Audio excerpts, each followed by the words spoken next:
So a few months ago, I made a video called the 2025 Haters Guide to Credit Cards, which you guys liked and was inspired by the top post all time over on the credit card subreddit. And the point of that Reddit post in my video was to go over basically all the negative things about the most popular credit cards on the market instead of the positive things that people normally talk about. One thing I always say is no credit card is perfect. So in this video, I want to do a part 2 to that Haters Guide because we only got to cover like 23 cards in the last one. So let's pick up where we left off at and start here with a new credit card that seems really great on the surface, but might be overhyped a bit. And that is the Robinhood Gold Card. So this is marketed as the only credit card you'll ever need because the Robinhood Gold Card earns 3% cash back on all categories, which is supposed to make this the best catch-all credit card out there on the market right now for cash back because it's got no foreign transaction fees and no annual fee as well. And obviously 3% cash back on everything is better than the standard 1 or 2% back for other cards. However, you do have to be an annual Robinhood Gold subscriber in order to actually get this Gold Card, and that is going to cost $50 per year, which is really the hidden annual fee here. Now, Robinhood Gold can be good, and people love to talk about the 4% APY they offer on your uninvested cash, as well as some other features. But when there's other high yield savings accounts out there that offer rates just as high as that, the idea of Robinhood Gold might not really be as amazing as some people think. Plus, this Gold Card was announced like a year ago, and it's still not fully open to the public because they still have this waitlist over on the website that you have to sign up for before you can even apply for it. And let's be honest, Robinhood is a really nice looking app, but they've also received a lot of criticism over the years for how they've handled certain things like the whole GameStop AMC event. There's also no sign up bonus on this card, which means that after you factor in missing out on around $200 of cash back from a bonus, plus the $50 for that Robinhood Gold fee every year, it's going to take more spending than you might actually think to come out ahead with earning 3% back. However, what if you can earn an unlimited 4% back on everything instead, because that's going to be the big selling point of this next credit card here, which is the new US Bank Smartly Visa. Now, this card has no annual fee and actually starts by earning 2% back on everything, but if you want the higher earning rates like 2.5, 3, or even up to 4% back, then you also have to have a US Bank Smartly savings account and average combined daily balances across US Bank and certain qualifying amounts. So to get that top 4% earning rate on the Smartly Visa card, you're going to need $100,000 or more across US Bank accounts. So right off the bat there, only certain people are really going to be able to qualify for this. And then you're also going to have to be willing to just go all in on moving over a good portion of your banking and investing over to US Bank. Now for that Smartly savings account, it looks really fine on the surface because at the time of filming, it's offering up to 3.5% APY, which is just a bit lower than other accounts out there, but still competitive. However, you are going to need at least $25,000 in that savings account in order to get that top rate. There's also a $5 monthly maintenance fee that you get hit with on that savings account unless you go out there and open a US Bank Smartly checking account on top of all this. So that means that this US Bank savings account has both a minimum deposit requirement to get a competitive rate, and it also has monthly maintenance fees that you have to worry about getting waived. Personally, I hate jumping through hoops like that, so that's going to be my biggest thing to hate on here if you're trying to get the most out of this US Bank Smartly Visa card. And oh yeah, there's also no sign-up bonus either, and there's going to be a 3% foreign transaction fee if you're using this outside the US. But if you're super organized and you want to marry into the whole US Bank ecosystem with enough assets to get that 4% earning rate,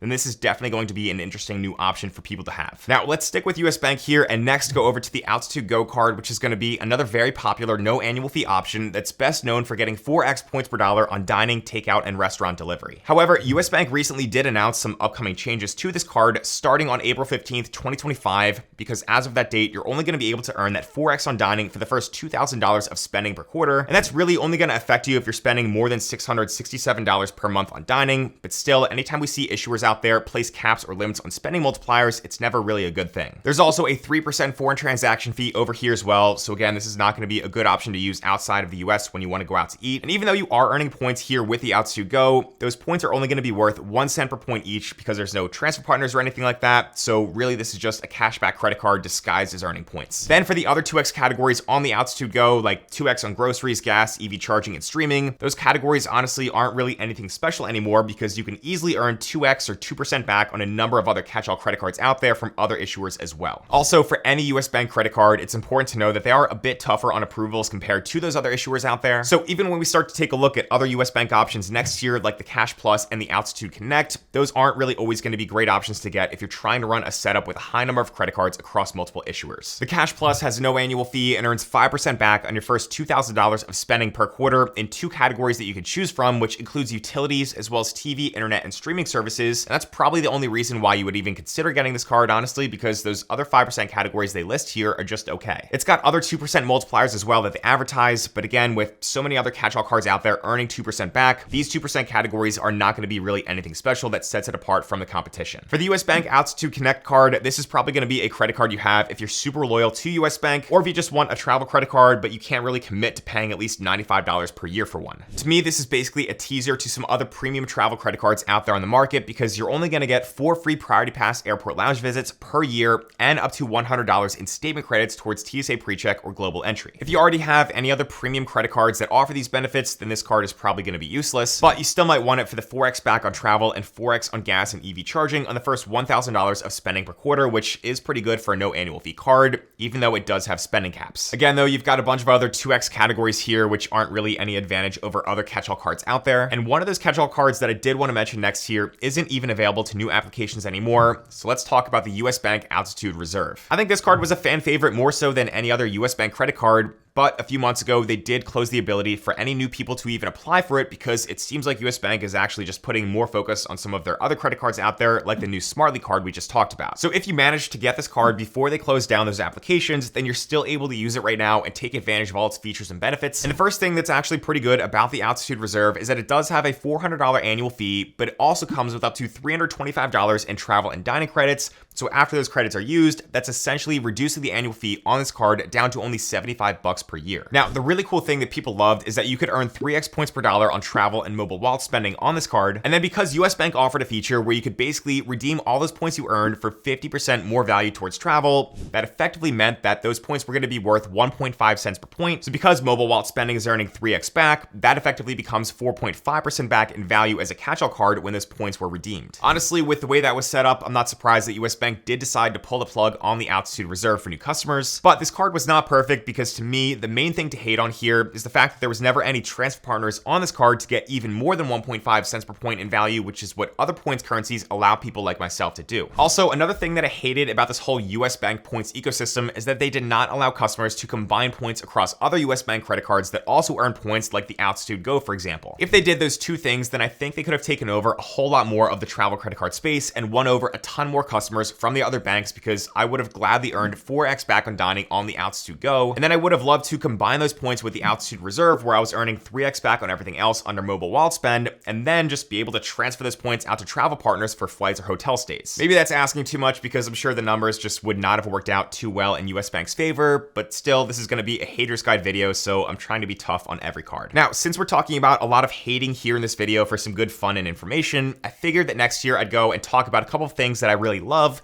and that is going to be privacy and security, which brings me to the sponsor of today's video, Delete Me. You may not even realize it, but your personal information like your name, your phone number, and your address could be out there floating around on the internet and easily available to pretty much anyone out there because of data brokers who actually sell that information. I didn't really believe that was true at first until I did some Google searches for myself and my family members, and sure enough, when I went looking around, there was way too much personal data out there that even included old addresses I lived that way in the past. And if you don't believe me, then go ahead and try to open up a new tab and Google your own name and your own city. Now, you can get the information removed on your own, but the problem is that it can take hours and hours to search around and do that. So Delete Me makes that process super easy by taking care of data removal for you. And since I started using them last year, they've looked through over 15,000 listings and found over 60 data brokers with my info. Then they just remove that data for me. And what's cool is that every few months they send me a new report that tells me about anything new they found and what they removed as well. So if you want help keeping your personal info private, then go ahead and check out joindeleteme.com/dbraun and use the promo code dbraun for 20% off their US consumer plans if you want to try it out for yourself. And thank you to Delete Me for sponsoring today's video. Now, next here, I want to mention a pretty crazy credit card that 99.9% of people, including myself, probably don't ever have to think about getting anyway, but it's still fun to hate on, and that is going to be the infamous Amex Black Card. The Amex Black Card, otherwise known as the Centurion Card, has a $10,000 initiation fee plus a $5,000 annual fee, and it earns a flat 1x membership rewards points per dollar on everything. So right off the bat there, that's going to be enough to hate on because this is not going to be a big points earning card. Now, that upfront cost with the initiation fee and the annual fee is obviously going to be a lot of money to most people,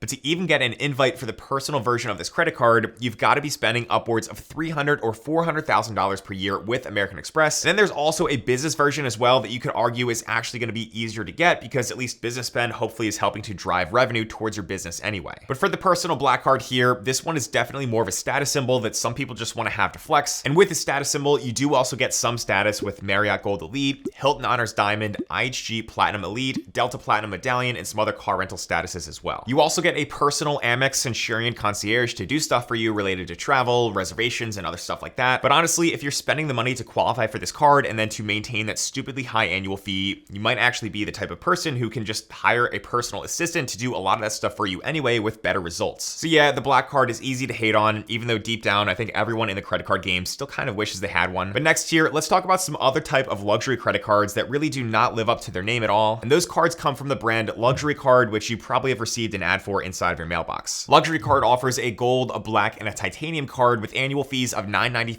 $4.95, and $1.95 respectively. And honestly, these cards are so bad that I shouldn't really have to go over all of them in detail, but let's pick on the gold card just for fun. So again, for the cost of $9.95 or $2.95 for each authorized user, you're gonna get 2% value on airfare redemptions and 2% value for cashback redemptions. So, okay, that's cool, but how do you actually earn points? I'm not even kidding. They do not mention how to earn points one single time on the main website for this luxury card gold card. So I looked it up on other blogs and I found out that it's just 1 point per dollar on everything and no sign-up bonus. Because of that, I don't care if I can redeem my points at 2% or even the fact that this card apparently weighs 22 grams and is heavier than the competition, which is literally the third headline feature they went with here on their website for some reason. But if I can't earn points in the first place, then they better have some other credits or other benefits to give me value back for the $9.95 annual fee. But nope, of course, there's nothing special going on here. You do get a small airline credit, and you also get a credit for TSA PreCheck or Global Entry, but there's $95 credit cards out there that give you the same TSA PreCheck or Global Entry credit. So yeah, always fun to hate on credit cards like this, and I had to include it here for this video. All right, now next, let's move on to some more American Express credit cards with their Delta cards that I'm gonna go ahead and group together here. And if you have any one of these credit cards, then chances are you either fly Delta a lot or you're based in a Delta hub city like Atlanta. Only problem is that everyone else in those cities and those situations has these credit cards too. And since the benefits of these cards were going to be spread out across too many people, Amex and Delta actually had to devalue things back in late 2023 and early 2024 with some updates. So we saw increases in annual fees, changes in how status was achieved, more monthly credits that Amex is known for, and some other restrictions that people were not too happy about. They even restricted how many times you can go and access Delta Sky Clubs with their top tier Delta Reserve card. And even when you consider the many limited time sign-up bonuses that become available across all these cards and all the spending multipliers that are here as well, the fact is that Delta miles have become notoriously devalued over the years, so all those miles you're earning might not be as valuable as a transferable points currency. Now, Amex also partners with other travel programs like Hilton, but the truth is that Hilton points are going to be worth even less than Delta miles because the average value of a Hilton point might be only like 0.5 cents per point or even less sometimes. That's how a lot of people get fooled with all the spending multipliers on these Amex Hilton cards that appear to be very, very high on the surface, like 6x on dining, groceries, and gas on the Surpass card, but at half a cent per point, 6x becomes worth only 3% back, which is still good, but again, not as good as many people are led to believe. So that 150,000 point sign-up bonus you want to get on the $550 per year Aspire card is only going to be worth around $750, whereas 150,000 points with a more flexible transferable points currency could get you closer to 2 cents per point for $3,000 in value. You also might get the Aspire card for its complimentary top tier diamond status, so that way you can get upgrades and other benefits. But for any status that you could purchase, other people can purchase as well, so statuses that have to be actually earned from other programs out there might be a little bit more valuable depending on the situation, but at least you also get a nice $400 Hilton credit and a valuable free night award on this card as well. For the Marriott credit cards that Amex offers, you probably just ignored the Bevy card and you want to go straight for the top tier Bonvoy Brilliant, but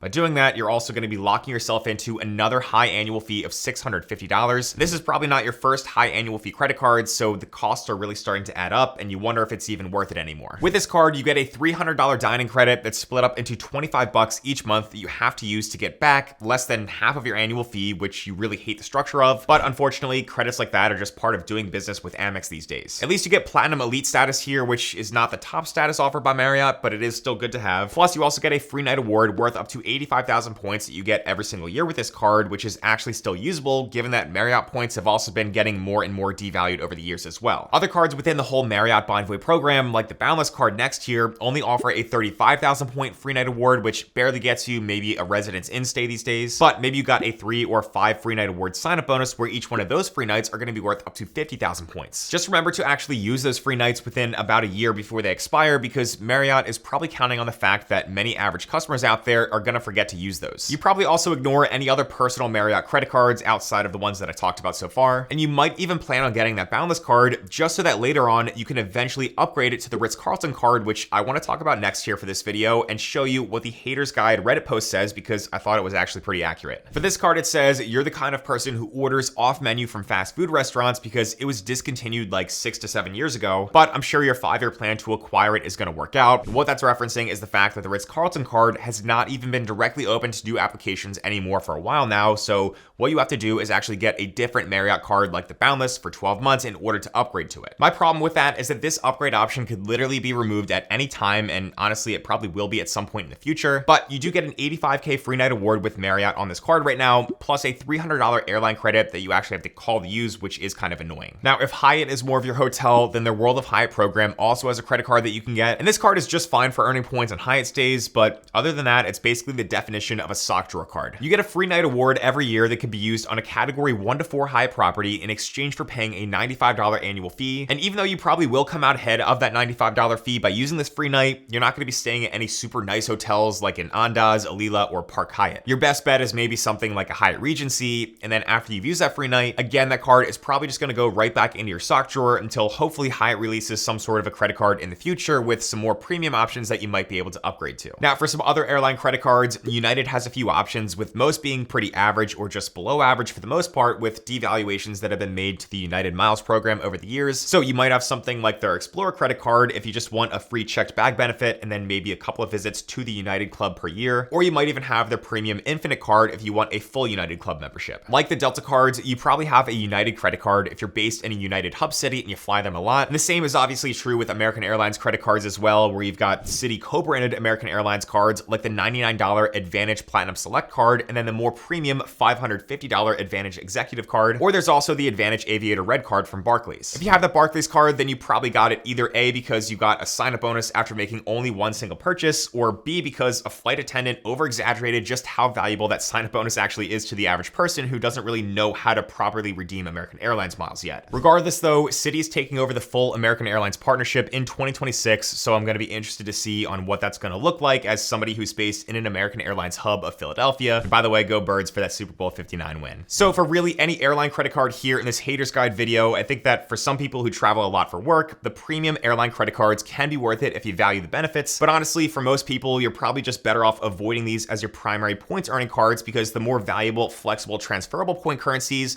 those are going to be much more protected against devaluations, and they're going to be worth more in the long run. Now, while we're talking about Citi, it's probably going to be good to mention one other Citi credit card that's basically a store credit card that I get a lot of comments about here on this channel, and that is going to be the Costco Anywhere Visa. If you have this card, then you probably love watching the Costco guys who are blowing up on social media, and you really only use this Costco Visa for its gas and its Costco categories, where you can earn 5% on Costco gas, 4% on any other gas and EV charging, plus 2% on Costco purchases. There's really not that much to hate on about this card, honestly, if Costco is kind of your thing and that's also where you like to get your gas. But this card is going to be best for people who really prefer cash back. And it's also going to be worth noting that you can earn 5% back on gas with the Citi Custom Cash as well if you know how to use that, as long as you're not using that card on Costco gas, because the Custom Cash is a MasterCard and it is not accepted at Costco. Next, we've got to talk about Bank of America, which is an issuer that doesn't really get talked about enough in the whole credit card space. But honestly, it's probably for good reason, because their credit cards really only make sense if you're going to be part of the top Platinum Honors tier of the Preferred Rewards program. Otherwise, they're just not that great. Their customized cash card earns 3% in a category of your choosing for things like gas, online shopping, dining, or travel, which is pretty good. And then that can become up to 5.25% back if you're in the Platinum Honors tier of the Preferred Rewards program, which requires you to have at least 100K of assets with Bank of America. Then their Unlimited Rewards card earns a pretty average 1.5% back on everything, which becomes up to 2.62% back on everything with that Platinum Honors tier. But this is really only cash back here. So again, once you start running the numbers for the type of value that points earning cards might be able to get you with transfer partners, that's when a lot of people start to choose to go that path instead, without tying up a bunch of assets at Bank of America just for better credit card multipliers. Next, just for fun here, because again, this video is all about showing an alternative, negative-only view of credit cards out there, but let's go ahead and talk about an issuer that people love to hate, and that is Credit One. If you have a Credit One card, then you probably thought you were signing up for a Capital One card because obviously their names and their logos look so similar, but these issuers could not be further away from each other once you start to look at the details. All you gotta do is just go over to Reddit to see what other people are saying about Credit One, and that should really tell you all you have to know here. But basically, this is gonna be an issuer that kind of focuses more on poor credit history and low credit scores, and they've just got way too many fees, low rewards earning structures, and almost no other benefits to make them better than any of the other bigger issuers out there. There's also just better options on the market for credit rebuilding or building your credit from absolutely nothing with secured credit cards or other credit builder cards. And if you really want to learn more about how to climb something called the credit card ladder from the very bottom all the way up to the top tier best credit cards on the market, then make sure to go ahead and check out this video over here next. Also, thanks again to Delete Me for sponsoring this video. So make sure to go ahead and get some help removing your data from the internet by checking out Delete Me with the link down below in the description and code DBRAUN to get 20% off.